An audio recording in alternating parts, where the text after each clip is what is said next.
نحمده ونصلي على رسوله الكريم أما بعد فأعوذ بالله من الشيطان الرجيم بسم الله الرحمن الرحيم. محترم حضرات, آج میں آپ حضرات کے سامنے ایک ایسے عظیم موضوع پر بات کرنا چاہتی ہوں جس کا عنوان ہے عقیدہ ختم نبوت. ختم نبوت اسلام کا بنیادی اور بہت اہم عقیدہ.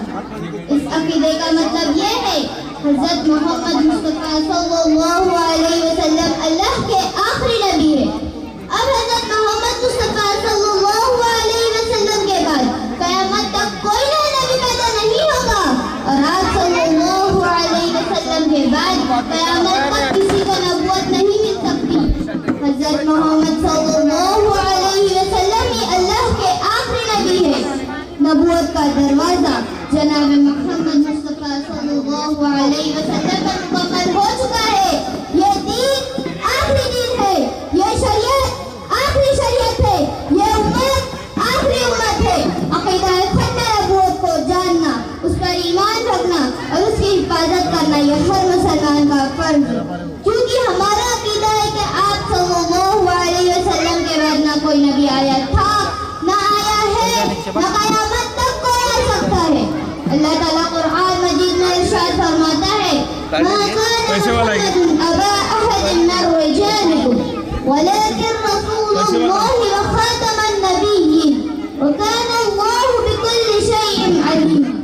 جس کا ترجمہ یہ ہے محمد صلی اللہ علیہ وسلم تمہارے مردوں میں سے کسی کے بعد نہیں لیکن اللہ کے آخری رسول اور آخری نبی ہے. محترم سامعین, ختم نبوت یہ اتنا اہم اور بنیادی عقیدہ ہے جس کی حفاظت کے لیے حضرت ابوبکر صدیق رضی اللہ تعالیٰ عنہ کے دور خلافت نے, صحابہ اکرام رضی اللہ تعالیٰ عنہم اجمعین نے مسلمان قتال کے خلاف ایسی جنگ لڑی جس میں 1200 صحابہ شہید ہوئے, 700 حفاظ اور 70 بدری صحابہ بھی.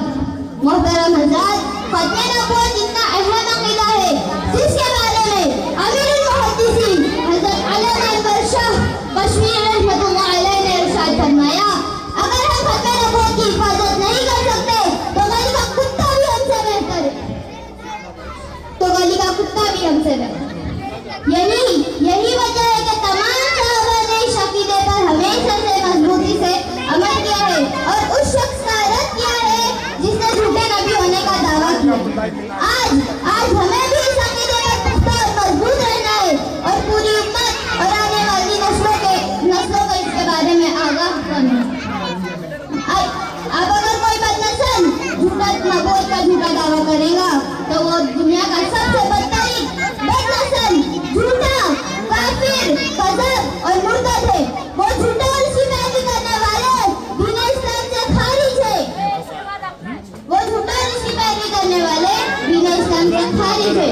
کچھ لوگ نبوت کے جھوٹے دعوے کر مسلمانوں میں فتنہ پیدا کرنا چاہتے ہیں لیکن ہمیں علماء حق سے جڑ کر ان کے ذریعے ان کے خلاف مضبوطی سے کھڑے ہونا ہے اور ان کے خلاف مضبوطی سے کھڑے ہونا ہے.